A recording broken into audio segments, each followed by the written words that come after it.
Jason Winget from OCF Meta. Want to make a video real quick. A lot of people talk about pressure points, and I see a lot of people say, you know, you can't really use pressure points in a fight. Well, if you don't know how to fight, that's absolutely true.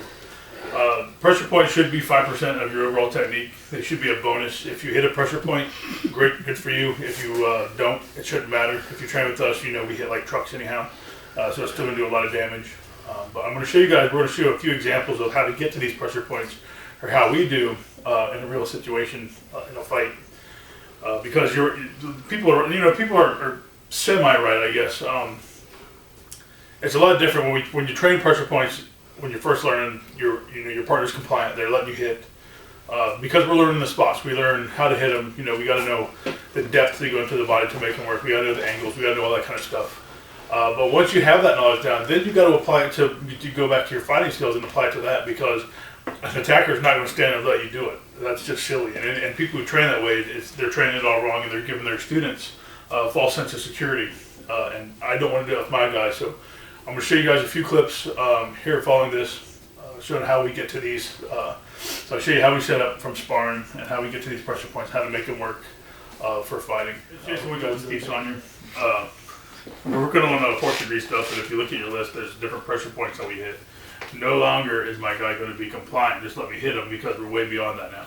Now we got to know how to hit these in a more combative situation. If his hands are up, I know the fight's on. Now it's really difficult to get to the spleen gallbladder crossing where I want to hit, because his arms just got him covered up. So what I was just telling my guys was, the way I like to do it is, I bring the hand down to open up that spot. The reason I bring the hand down is because it's very easy for me to just keep that motion going, and then I'll just pop it in. If you put your hands back up for me. If I hit up, sure I get that opening, but now it's really awkward for me to get my hand back here and then try to hit again. It just takes more time. So it's really easy for me to just come down, because it opens him up, and then just pop it in. So we'll just do a little bit. So if he's here, we might be sparring or whatever, open it up and then just dig it right in, boom. Really easy to get to it that way. Opens him up, and as you see, it's really quick, just boom, boom, boom. You can play around if you like the idea of maybe coming up. You can try that. So if you put your hands back up, Steve. If I was to do it that way, I would probably bring it up here and then hammer fist it down, which you might get a good effect, you may not, just depends. But you always get a good effect if you do the downward and then pop it in. Jason, we're doing with Ryan Cribley. Now we're going to look at the clinch, how to get into a clinch and hit large intestine 18 on both sides. He's going to have his hands up, give me sparring, whatever. I could just be menacing and just keep messing with these hands until I can smack them down and then shoot into the clinch. From there, I start to wave, and then I just pop them in and hit him back. And I can follow up with kicks or punches or whatever. So one more time, his hands are up, smack them down to be menacing, and then 100% just shoot in. One hand on top, one hand on bottom like we do. You can still soften him up with knees if you need to. And then, boom, just collapse in and hit him. Thank you, sir. Next one we're going to look at is hitting stomach 4, 5, 6 for the easy knockouts. And again, the dynamics are totally different. Easy, simple when they stand there and let us do it, but in a real fight, nobody's going to stand there and let us do it. The hands are up there and me punching and things are going to happen. It's going to change the whole dynamic.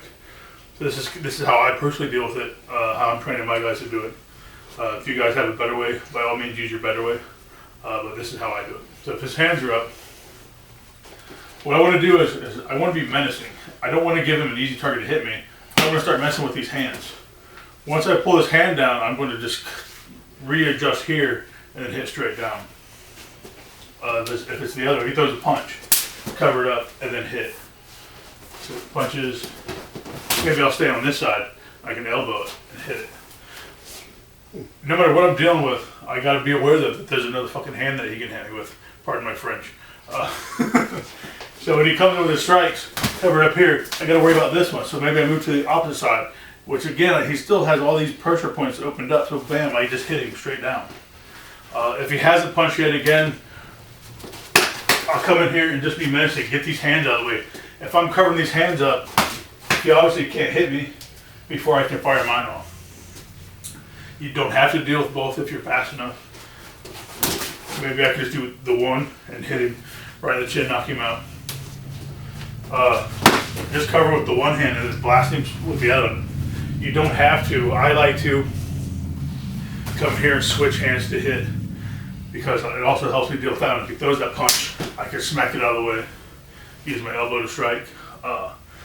Really, it's going to depend on what he does when he's fighting. But just a few ideas. So you can 1, 2 and hit. You can just do 1 and hit. If he punches, just get it out of the way and hit. It's really not going to matter, but you have to be menacing. I don't want to stand here and just be an easy target for him to hit, boom, and get drilled. I got to keep you thinking about other stuff, and then hit and get my strike in.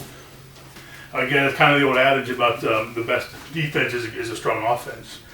And that's true because it takes his mindset from being an attacker to putting him back on defense, kind of giving me the advantage. Thanks, sir.